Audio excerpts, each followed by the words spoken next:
Day 330 of Everyday Bible with Ada Ukabia, Acts chapter 17. From experience, you understand that cowards and bullies, they need crowd wey go do their dirty work. In verse 5 today, the Bible, they say the jealous Jews, they rounded up some bad characters from the marketplace to form a mob and to start a riot. That means they just go look for all those touts, all those agberos wey dey for market. On many instances, bullies do not they act alone, and cowards they need crowd. You go hardly see somebody where they spread gossip all by themselves. They always look for bitter people like them. At work, bullies they look for colleagues where go support them. Online critics go gather in comment sections like bees around honey. They go just they throw insult anyhow. People who attack others from a place of jealousy, they usually need a team to feel powerful. But a person standing for truth, they can stand alone, just like Paul and Silas. If we can't go on to verse 6, they can't mention somebody, Jason. Well, who be this Jason? Jason, one ordinary believer we live in that place, that Thessalonica. He opened his home to Paul and Silas. Just imagine. He offered hospitality. From that offering of hospitality, he can't become target. Then drag him out of his house. They accuse him of hosting men who can't turn the world upside down. Jason, they remind us of something important. Following Christ, they sometimes mean say you go get into trouble where you yourself you know start. We see many examples around us. The person who insists on doing right, people go call him stubborn. The person who refuse to take bribe go come face resistance. Innocent man, where they honest, go come become unpopular among the people where they cheat. Jason was not a preacher. He no be apostle. He was simply a supporter of God's work, and heaven remembered his courage. Now for night, the believers then carry Paul and Silas, then move them away to a place of safety. So sometimes moving quietly, now wisdom, no be fear.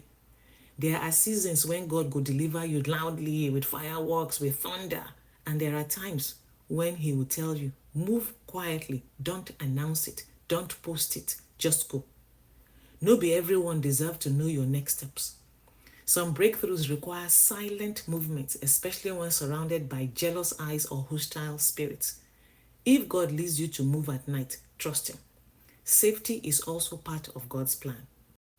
When Paul can't reach Athens, he can't meet two groups, the Epicureans and the Stoics. These one of them be the philosophical influencers of their day.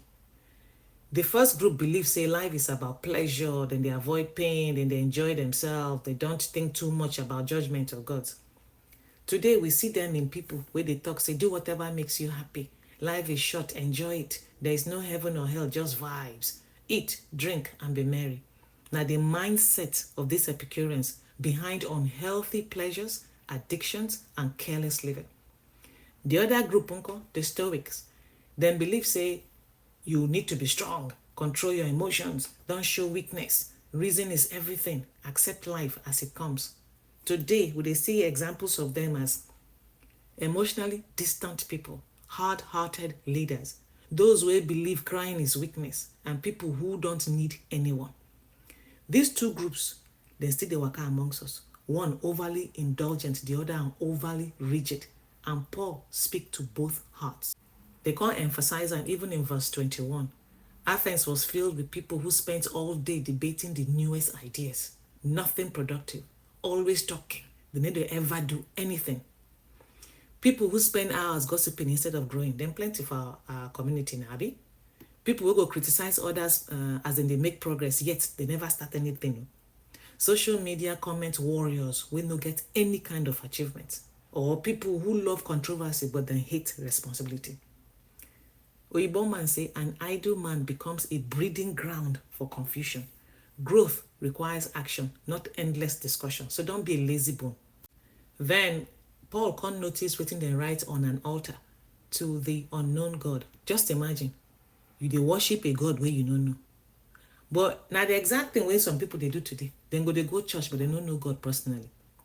Then they post scriptures but living far from the truth. Then they practice religion without relationship. Then they feel spiritual but inside then they empty. Then they serve God with the no fit explain. Paul, they use their ignorance to reveal the truth. Say, you worship what you do not know. Let me introduce you to him. That is, in trying to introduce them to God, where him know. Sometimes people are genuinely seeking, then they search, but they don't have that direction. Your life might be the sermon where these people need. Lastly, Paul can end today's message with a reminder of the last day. He said God has set a day when he will judge the world with justice through Jesus Christ.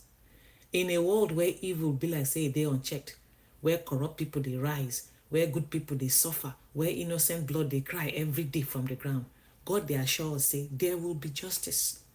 And how do we know that this judgment is true? Because God raised Jesus from the dead. Now be the proof. The resurrection is the divine receipt that judgment day is certain. It will happen. Live conscious that your life matters.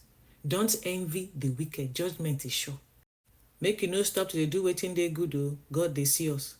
Make you anchor your hope in the resurrected Christ, because now the only ticket, the only receipt where you need.